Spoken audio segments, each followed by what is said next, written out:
Welcome to the New Heights Show on Education. I'm Pamela Clark, founder and director of the New Heights Educational Group, and I'm here with David Smith, the founder of Silicon Valley High School, who has helped us get these podcasts produced and delivered to you.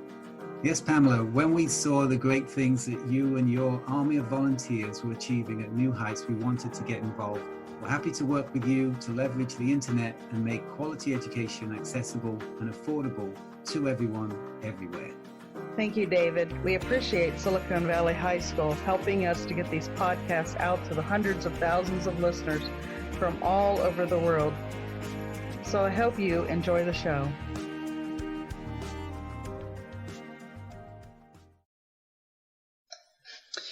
Thanks for tuning in back to a New Heights Show on Education. My name is Freddie Bandola Jr., and for those of you just joining in, I talk about technology and cyber awareness. So I dive into topics such as malware, hackers, and last week we covered child cyber awareness. Today I'm going to go a little into more of the technical, not so technical, non-computer expert or tech-savvy kind of topic. I know that's going to sound confusing, but you'll get what I mean after. Now that this episode is going to have a lot of pop culture references, because we do, if you look back to movies like Minority Report, sorry about that. If you look at movies like those, you have touch and motion-based interfaces, or you have like James Bond and Batman gadgets. Like, that's pretty much how Internet of Things devices are kind of being used today. So now we have devices today going to the start of 2019. Almost every household is starting to use it. Your Google and Amazon devices are in almost every corner of the house, and it might be even in your cars as it navigates you to the road, or it's even in your own pocket, as you can pretty much guess it's your smartphone. All these things are what you would call Internet of Things, or IoT. We've pretty much connected ourselves to the net by connecting with other people, making our shopping convenient. We say stuff like, Alexa, heat my oven to 350, or make it drive you to places with automated cars such as the Tesla. Now, from hearing my last episodes, you can pretty much guess where this is going. Security issues, such as a black hat hacking or hacker that can ruin your Internet of Things experience, making that convenience turn into a headache. As part of the NHEG radio team, it is an honor to be part of the New Heights Educational Group. To learn more about this organization, please be sure to visit newheightseducation.org for more information. So if you listen to my last couple episodes, you know the drill and how this show is going to work. If you're new, then I'll be happy to let you in on how the show is going to work. So the show is cut into 12 to 15-minute parts because I am on a basic Spreaker account, and there are restrictions to how long you can record. Right now, you might be struggling through your classes or even failing them. You might be worried that you may not finish high school. There might have even been a thought that you may not be smart enough. Well, the New Heights Educational Group begs to differ. We not only think you are smart enough, but with our help, you will complete your high school diploma. The New Heights Educational Group strives to improve your academic success through its tutoring services. To learn more, please visit newheightseducation.org and contact us. New Heights Educational Group, educational resources to help reach your goals. Before I start, I actually got a comment that I can assure you wasn't one of those like and comment bots that you would see spamming you on Instagram. And I shared my hacking episode on Facebook not too long ago, and a family member of mine back in Calgary, Canada commented, "Hello, Jim Bandola. Very good information relevant for today's scams and hackers. So how to protect your own identity in the web is important. Great job. Looking forward to more podcasts." First off, I would like to say thank you, Ate, for tuning in. In case you're wondering, Ate in many Filipino dialects is like an older it's like an older female cousin or an older sister. So that's pretty much like an honorific. Secondly, I'm glad we're on the same page on that. I feel there's no such thing as being too careful or skeptical on the net. So excuse me, you know that the internet is really not a safe place if you really think about it. You can really think of it as a nice city on the outside. It has everything from goods and services, a place where you're giving out information like a bank or a DMV for identification, or even a school or a hospital. And then you go deeper into the city, and that's where all the danger happens. So it's much better to be too careful than just not being cautious at all. Now, just don't be super cautious. Because, I mean, there are times when I have to tell my family and friends that, if a pop-up says, back up your computer, download PC backup now. It's like, that's your browser telling you that, not your actual computer. With Windows 10 alerting you about almost everything, you can pretty much tell the difference between a fake and a real notification. So just simply being aware of what the dangers are and what they do, you should be fine on the net, no problem. Again, thank you, Ate, for tuning in. So now that's out of the way, let's talk about Internet of Things. So what is Internet of Things? It's basically a giant network of things, meaning a device that has access to the internet. Like I said, it's a smartphone, your Google Home or Amazon Echo, home security such as Ring, a wearable device such as a Apple Watch, or the tech inside a car such as a Tesla. It's pretty amazing to see how tech has evolved, and it's even crazier to see that these kinds of devices were something you would see in movies. So think of a 007 movie. In the movie For Your Eyes Only, James Bond had a Seiko watch that had a two-way communicator. This is something that was thought up of in the fiction world, like in the movies in the 80s. So fast forward to now, people are now wearing Apple Watches to communicate with people just like how Bond would do it. And then another one is like, remember the Tim Burton Batman movies? The Dark Knight he would pretty much call his Batmobile to his location, and it would automatically drive itself to where Batman is. And again, this is fiction at its finest in the 80s. Now we have the Tesla that can drive itself.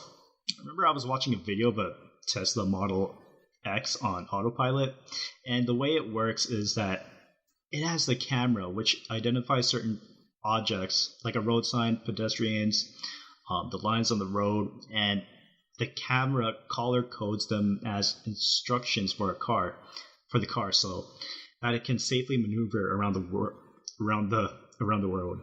Not around the world, sorry. So I'll be posting a video where this episode is located so that you can check out the Model X on autopilot. I think it's pretty cool, so definitely check that out. So I think movies from the past gave us a good look of what tech in the future would look like. Now, the thing is, there's stuff that movies, some movies don't show about these gadgets, which is security issues. Internet of Things as something that could be connected to the internet raises security issues such as privacy concerns, or just having that black hat activity exploiting loopholes with these devices. These can still happen. For one, since Internet of Things or IoT is pretty much new technology, ZDNet states that consumers don't know much about updates and security patches as they install their new devices into their homes. Human error is pretty common when it comes to technology. Some people are not aware if devices that aren't updated, if they aren't updated or have gone through some kind of mandatory patches and fixes, and then the software or firmware of that device has, it has vulnerabilities. So in addition, we're talking about companies that don't really specialize in software, because the same source also says that companies that produce light bulbs, toothbrushes, toasters, etc., just suddenly become software companies overnight, but don't have the expertise that Apple or Google has. So let's put it this way. I'm just going to make something up as an example. Let's say Hallmark comes up with a gimmick, something like a smart holiday card or some other creative name about holiday cards or whatnot. It's a fully customizable card that can be designed in whatever occasion it can be. Gives you the option to send money. You write your to and froms, and you press send somewhere on the touchscreen. I know we have smartphones to do this kind of stuff, but bear with me because IoT has ridiculous devices like these. So you tap on send, and somehow that card gets intercepted by someone's smartphone. Money gets stolen, and that phone takes addresses of the sender and the recipient.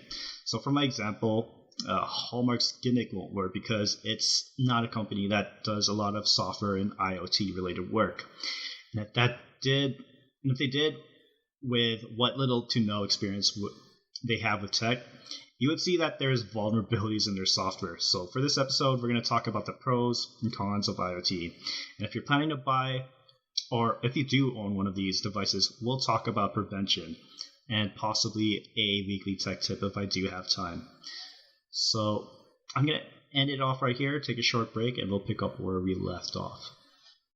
This podcast is brought to you by Silicon Valley High School, the world's fastest growing, video-based, self-paced, teacher-supported, fully accredited online school that's recommended by more than 96% of students. Take individual courses at just $95 each, or earn your high school diploma at any age. Check us out at svhs.co. Welcome back, everyone. So we just gone over the overview of what IoT is. Now let's just go more in depth into what it is, with some pros and cons, and how to prevent any security issues from going on. So now, before we get into security issues that IoT has, what makes it so great? What is IoT? Let's just go back to 1991, where the internet was just in its infancy. There's a scholarly journal that I read up on. It was documenting the review of Internet of Things, written by a handful of professors and scholars of the IT and computer science department in an engineering college in Chennai, India. And they stated that the first IoT in existence it started with the Trojan room coffee pot.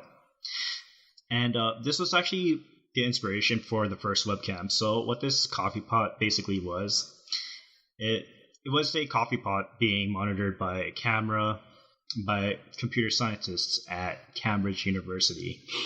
And keep in mind, this was done in the early 90s.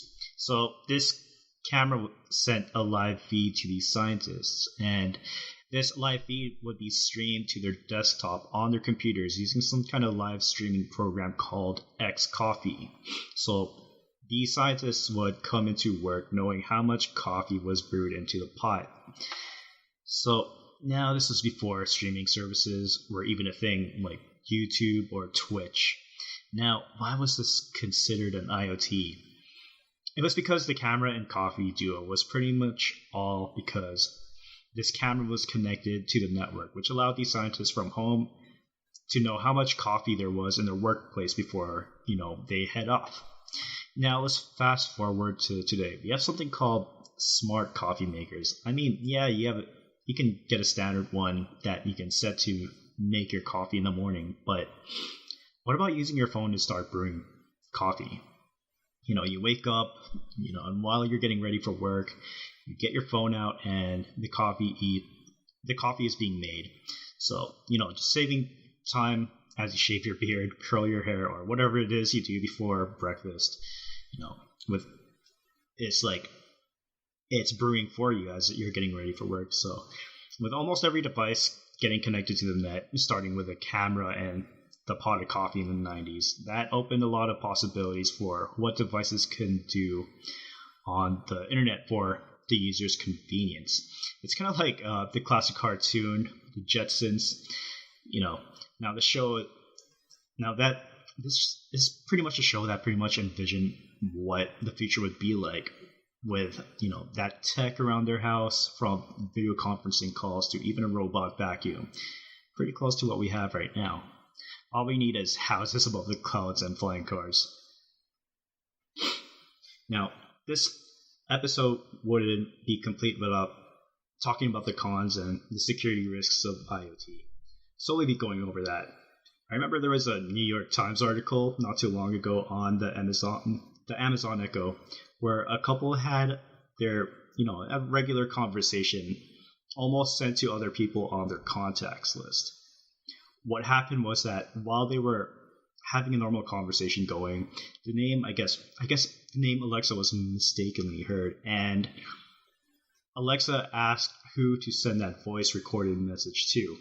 Now, I can kind of relate to this couple because before this article was out, my family and I would have regular conversations, and sometimes they weren't even in English. And just out of the blue, Alexa starts wanting to be the center of attention in the family, going, this so-and-so pizza restaurant is open from 11 a.m. to 7 p.m. Would you like to place an order? And it's like, we're not even talking to you, Alexa. Come on. And I'm pretty sure that there's been updates to Amazon's firmware because we haven't had that problem in months since that article was out. So I was also watching a YouTube video, and it has something to do with the Tesla again. And these thieves broke into a Tesla and drove off with a car just by using a smartphone and tablet. And what these devices did was trick the car into thinking it was the actual keys to the car. With the car in their possession, who knows what other information they got from stealing the car, as the car does have a tablet on the center dash of the car. They could probably get in there and see where that person's been, and not only on the tech side of things, you could have important papers like DMV registrations and other important documents in their glove compartment. So pretty much where I'm going with this is that these devices are still in its infancy. And like mentioned, there are these companies that don't really specialize in software. IoT devices do face problems such as it being completely a new gadget with holes and defects in its software, and having that security vulnerability that a hacker can exploit. If you remember my hacking episode, there's this to consider as well, which is the new router that someone could have access to if there's no security settings that have been configured. If one were to find out that loophole and take advantage of that user may have headaches with their tech around their house, and possibly damages not only to their devices but their personal information as well. All right, so now you're thinking, I have all these smart devices connected to the internet, but I need to know how to make myself safe. That's why I raise cyber awareness. Pop quiz. Okay, I threw this around on the Hackers episode, and just a couple seconds ago. True or false? Your internet is safe and ready to go as soon as you plug in your new router. Now, if you said false, you're on the right track. You need to consider a couple things. Can the username and password be really accessed if I log into my router's settings? Is my Wi-Fi's password set? Will a hacker know what my router is, as he is trying to target my internet access with a Wi-Fi name like Netgear? Once these things are considered, you need to log into your router, change the admin username and password, and set the Wi-Fi name and password. I recommend WPA2AES as it's the most recent encryption method and it's the most secure. So, excuse me, once your security configurations are set, you're one step closer to having your IoT devices secure. What about the next step? Like I said, IoT devices are still pretty much a new concept, and companies are pushing for more firmware updates and security patches. So if you have a device that triggers on a mistake like the Amazon Echo, that's fine. What's not okay is if a black hat exploits any vulnerabilities an IoT might have and starts taking advantage of your devices. So be sure to update the firmware of your devices and update them regularly, because these firmware updates do come with security patches and fixes other bugs that the device's software may have. So these are just some of the steps I recommend you take to ensure your high-tech smart home or teched out car or whatever it is you use is safe and secure. All right, so we just went over what Internet of Things is, what are the pros, the cons, and how to keep devices safe. We can pretty much say that these devices are convenient. And, they help us connect to people and make shopping easier. We can use it to make our coffee in the morning. We're pretty much living the role of a futuristic movie where everything is so high tech. But, however, with these devices getting connected to the net, there is no doubt that there would be a security flaw with IoT devices such as, Amazon Echo. Now, IoT it's still pretty fresh. It's a new concept, considering that these things were, thought up in the early 90s. But, as companies have more resources to make what was old into something groundbreaking, then it is possible to live the life of a Jetson. With the world crawling with, black hats or any other criminal hackers, you really can't have nice things. But, as a NHEG radio host, I'm here to raise cyber awareness to make sure your devices are safe. So I hope this episode raised some cyber awareness on how to keep your Internet of Things safe. All right. Unfortunately, I won't have enough time to cover a tech tip due to time. NHEG, you guys have been a tremendous blessing this year and giving me this opportunity to be part of the team. You guys made my year amazing. And for me to, just spread the word about cyber awareness, this is, we always have articles going on about this company got hacked by this this hacker, or this hospital has had their information compromised. And, I feel like cyber awareness has to be more addressed, especially with this ongoing trend that Fortnite is having. Like mentioned in my child cyber awareness episode. I want to keep those safe. So my goal for this radio show is to raise cyber awareness to that level where people are safe to use their devices. Because that technology is supposed to be convenient, and yet you have all these hackers and whatever loopholes that they're getting, and human error tends to happen. Cyber awareness does need to be out there, so I hope to raise that in some level, and I hope I've been doing a good job this year. So you guys have made my year amazing. And to all those who supported NHEG this year and the year before, whether you're just a volunteer or a student, a parent, or just someone who supports our organization, and each and every one of you is amazing. So I'll see you guys on the next pre-recorded show. Now, about that, I'm still trying to get a special guest on here, and if not, I'll be touching upon cyber awareness in classrooms, so I'll keep everyone updated. So then, thank you for listening. We hope you enjoyed today's show. Don't forget to rate us and follow us on your podcast player. Check out our show page, radio.newheightseducation.org, for monthly announcements and other happenings.